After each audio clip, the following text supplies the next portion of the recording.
Stephen D. If only I could go back sometimes and be a dog again.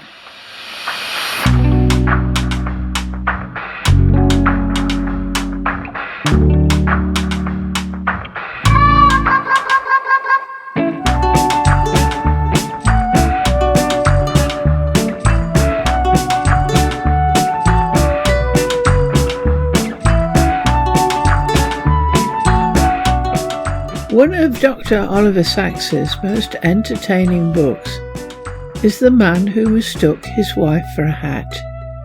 Amongst the many wonderful case histories that Dr. Sacks collected was that of Stephen D., a medical student who later became a doctor,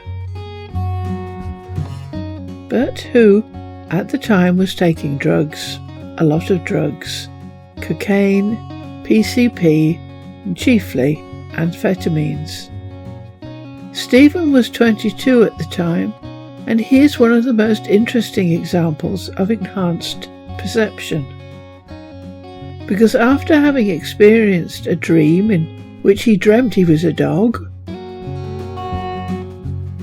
in a world unimaginably rich and significant in smells, he woke up to find he could still smell the same way. As if I had been totally colourblind before and suddenly found myself in a world full of colour. And this is the rest of the description from Dr. Sacks's book.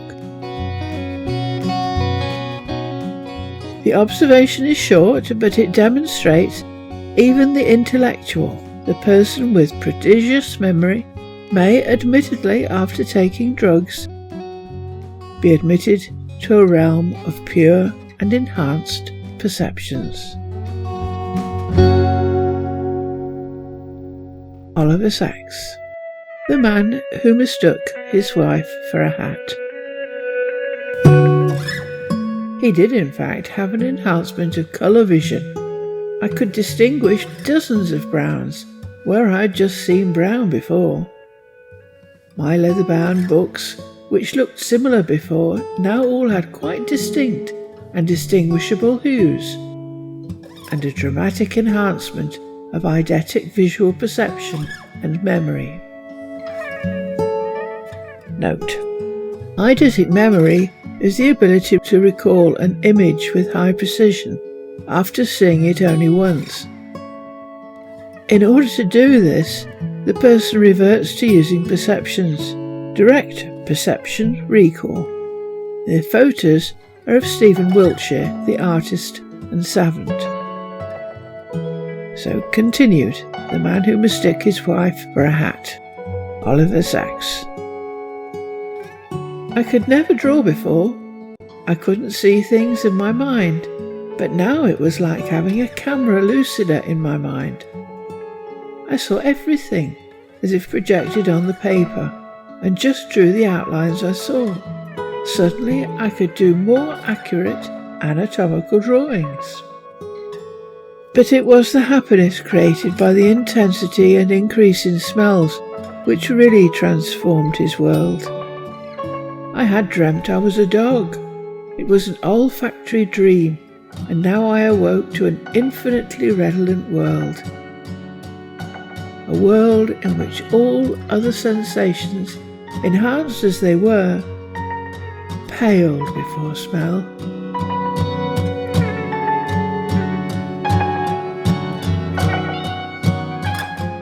I went into a scent shop, he continued. I'd never had much of a nose for smells before, but now I distinguished each one instantly. And I found each one unique, evocative, a whole world. He found he could distinguish all his friends and patients by smell.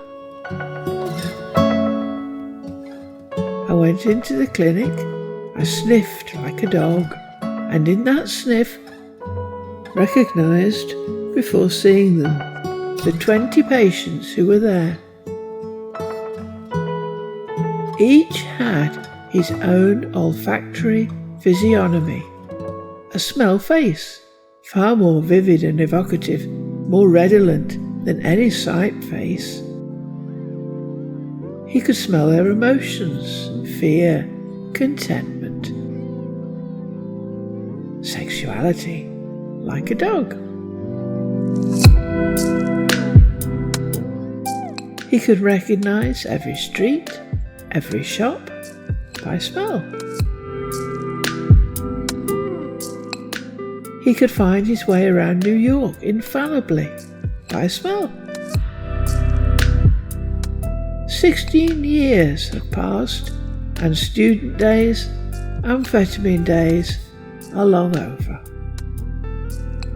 There has never been any recurrence of anything remotely similar. Dr. D is a highly successful young internist, a friend and colleague of mine in New York. He has no regrets, but he is occasionally nostalgic. That smell world, that world of redolence, he exclaims. So vivid, so real. It was like a visit to another world, a world of pure perception, rich, alive, self-sufficient, and full. If only I could go back sometimes and be a dog again.